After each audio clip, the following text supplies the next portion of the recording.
Hello, Taiwan readers. My name is Hugh Howey. I'm the author of Wool, and I've just learned recently that my book was one of the best-selling works of fiction in Taiwan for 2013 for foreign writers. So I'm really thrilled with the reception of this book, and I can't believe I've been invited to come and visit Taiwan for the book fair and meet a lot of you in person. So I'm really thrilled and excited to be doing this interview today.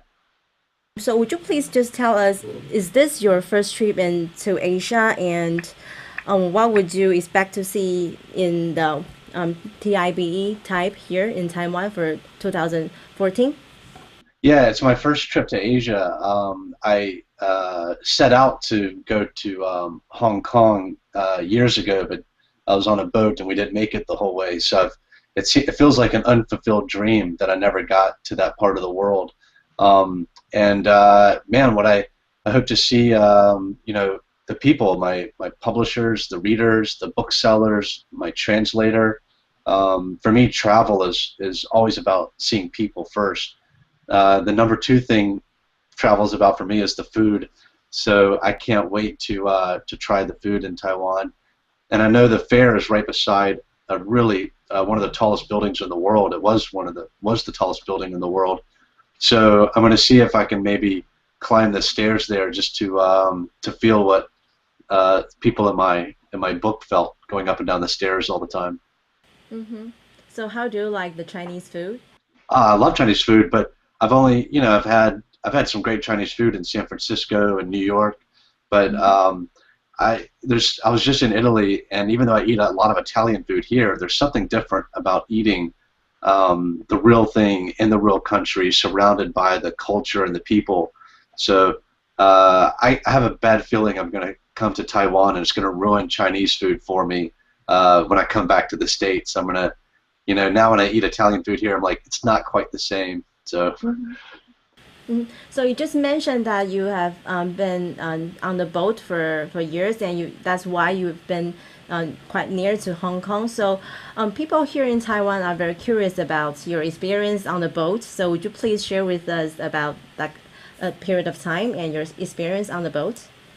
Sure. Yeah, I bought a small sailboat to live on while I was in college just to save money, and I ended up dropping out of school and heading down to the Bahamas and the Caribbean and just living for a year on a small sailboat, just going from island to island. And that turned into a career driving other people's boats, and I got my captain's license, and I spent 8 years delivering yachts all over the place, and got into a lot of incredible adventures, saw so many countries and so many islands. And when I sat down to start writing, a lot of the adventures that I put into my books came from things that I'd seen and done on boats. And with Wool in particular, the challenge of living on a boat is, when you're out at sea, you have to be self-sufficient. You have to fix everything. You have to have spares with you. You have to plan for being away from civilization. And you really are in a silo. If you step off the boat, you won't survive. The ocean's beautiful, but it's really a wasteland, and we're not designed to be there. So setting off onto the sea it's a lot like leaving Earth on a spaceship, and yeah, I really missed that period of my life, but it's given me the material for my writing career.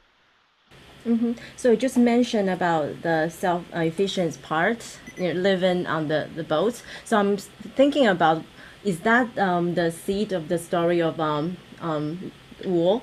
Since you just in the silo, everybody needs to fulfill their self, and they could not go outside. So is this the kind of connection between these two parts?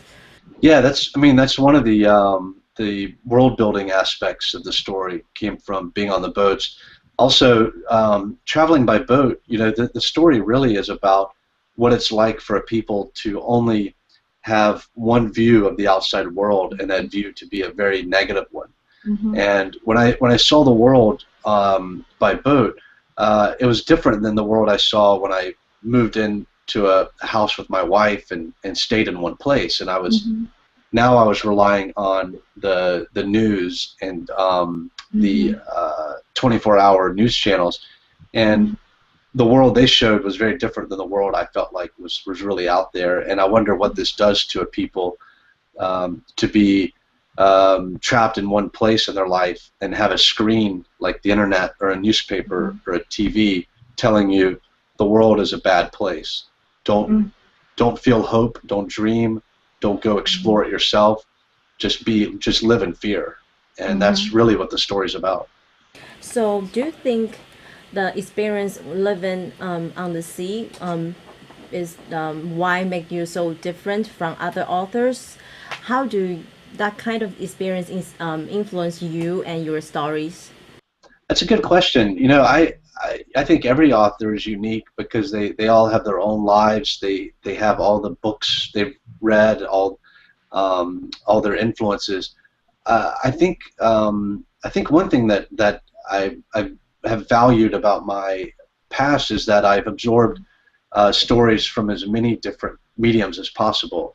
I love comic books. I love TV shows if they're done really well. I love all kinds of films, from big budget action films to little indie films to foreign films.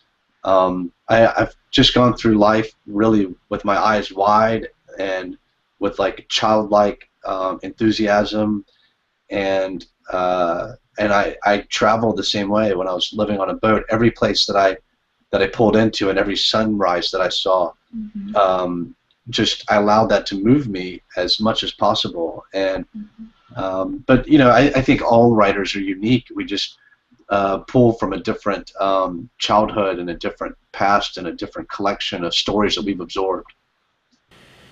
So I'm just wondering that how many places you've been to during that time? How many countries and places you've been to?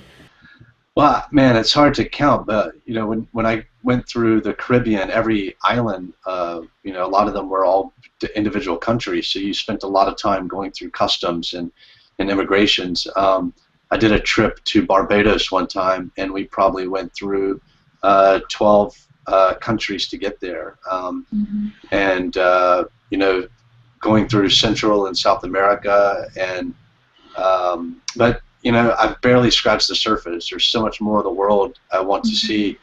My dream, what I'm planning on working toward, is to get back on a sailboat in the next few years and sail around the world and visit a lot of countries by boat, because I can write while I'm doing that. And so that's the goal right now. That's what I'm working toward.